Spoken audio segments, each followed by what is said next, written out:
All right. Hi. Hello. So we're back again. We had an excellent lunch brunch. It was so good. It was very tasty. And so now we're going to introduce you to our new segment, which is called Absurdier, and Absurdest. I like that you say absurdier, not absurder. Absurdier. No, I like absurdier better. Okay. Absurd. So that's what we're calling it. And since tomorrow is our solar eclipse, solar, right? Yep. I think so. We're going to go over some interesting facts on how that began and what it causes and some fun stuff. True stories of eclipse history. Thankfully, we have our friend here who is a professional.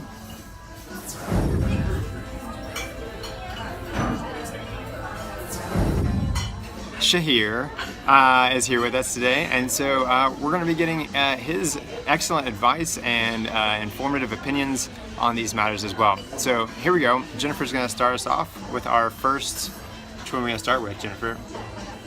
I don't know. Do you want to talk about the Alaskan one? Press stop. Okay. I'm ready. Okay, I'm ready now. Okay, so I'm reading from my notes here. This one's a good one. So this is one of the ways that has been explained as to why eclipses happen in the first place. So according to an ancient Sanskrit poem called Mahabharata, a demon stored an immortality potion, and the sun and the moon went to the god Vishnu and told on him for stealing it.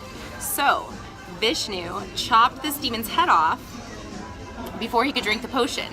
Or ingest the potion. And this made this demon really upset. So, for eternity, this demon chases the sun and the moon around to get his revenge. Once in a while, he catches either the sun or the moon, depending on if it's a solar or a lunar eclipse. So in this case, I guess it would be the sun that he's catching. Okay. And he eats the sun or the moon. But here's the thing. Heartburn for sure. The reason the eclipse doesn't last very long is because when he eats it, he's just a head, like chasing them around. So he's like just a Pac-Man. severed head. So he eats the sun or the moon, and then it just like falls back out through his neck. Not a long digestion period. He doesn't have a body to digest it. Let's go to our professional, Shaheer, and see what he has to say on this interesting opinion as well. You know, some believe that if you get your least favorite family members and reenact this with them, it'll grant you with great health and some say immortality until the next eclipse, where you must do the same thing with a different family member.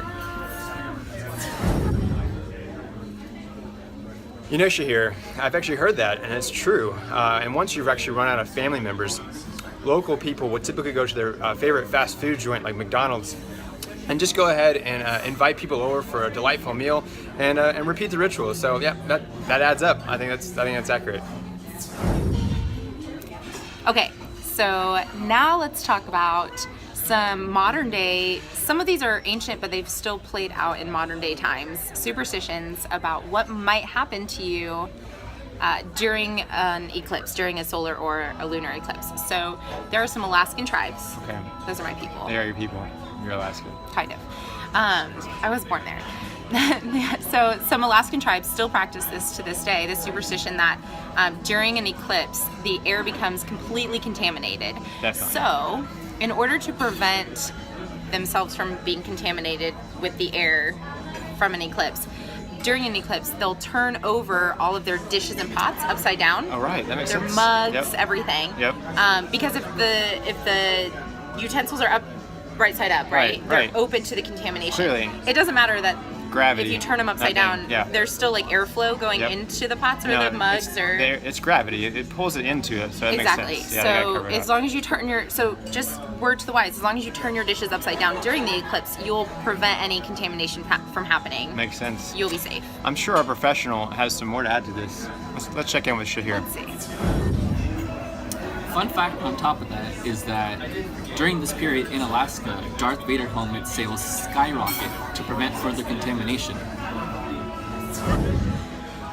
You know, that adds up, you know, because the breathing and everything, the apparatus really makes sense. It's got to help prevent that. I've also heard that the origin of the practical joke placing saran wrap or plastic wrap over the toilet also came from this tradition, because they didn't want anything to get into the toilet either that could cause any harm to you later on after post eclipse. So it makes sense. Yeah, it all adds up. Okay. Okay, so what happens if you want to prevent an eclipse from happening? Who wouldn't? Or stop it from continuing on? Because it No sounds like contamination of pots and pans. and stuff like exactly. that. There's a lot of work that goes into dealing with the aftermath of an eclipse, right? Yeah. So the Aztecs have a really great suggestion for us. Oh. We can learn from their practices Local from neighborhood back in the Aztec. day. Just ask them. Totally. So here's what the Aztecs used to do to help stop an eclipse. Okay. It's not really ever been determined whether this worked for them or not. It's probably sound. When they would see an eclipse start to happen, what they would do is light torches and just Okay. shoot them with bows and arrows, like shoot lit arrows into the sky. Obviously. The idea was that they would shoot the arrows far enough to actually hit the sun and reignite it. Because the idea was that when eclipse happens, it's because the sun's light is just going out. Just takes so, during an eclipse, and side note, we are not actually recommending you do this. We're not encouraging you to light yeah. anything on fire and shoot it into the sky. But Not unless you check with your doctor first. the Aztecs did believe that if they could just shoot an arrow, a lit arrow, far enough to the sun, it Boom. would help reignite the sun, therefore stopping the eclipse. Very lightable, the sun. Very Ignitable. Ignitable. There it is. Should we go to our professional Shaheer? I'm curious what Shaheer has to say about Probably this. add to it. Let's Yeah. go. Let's check it out. Shaheer. Obama can stop solar eclipses from happening. Hashtag yes we can. So that would add up as well, because throughout American history, every president has been responsible for reigniting the solar eclipses that have come through their campaigns and their presidencies. Little known fact, the movie Superman was also inspired by this, because each president once elected has the ability to shoot laser beams out of their eyes, which is going further than most of your arrows these days. Makes it much faster for a lighting experience. So yeah, I'm glad we have our professional here. That makes sense. I'm glad you spoke on that. Well, that was a very fun first segment of Absurdier, and Absurdest. Thanks again, Shaheer, for being our very first guest and having your contributions for the show. We got to learn a lot today. We learned a lot today. We figured out where eclipses come from to begin with, how to avoid any poor things from happening during an eclipse. Yep. And then we also learned how to prevent an eclipse if you just don't want to have to deal with it. Or reignite it, like hopefully our president can, get his laser focused duties down. Hashtag make America bright again. Right, yeah, makes sense. All right, absolutely. And tell us again, Shaheer, what are you a professional of? Well, you see, back in the good old days of 1885, it all began once upon a time when my mom said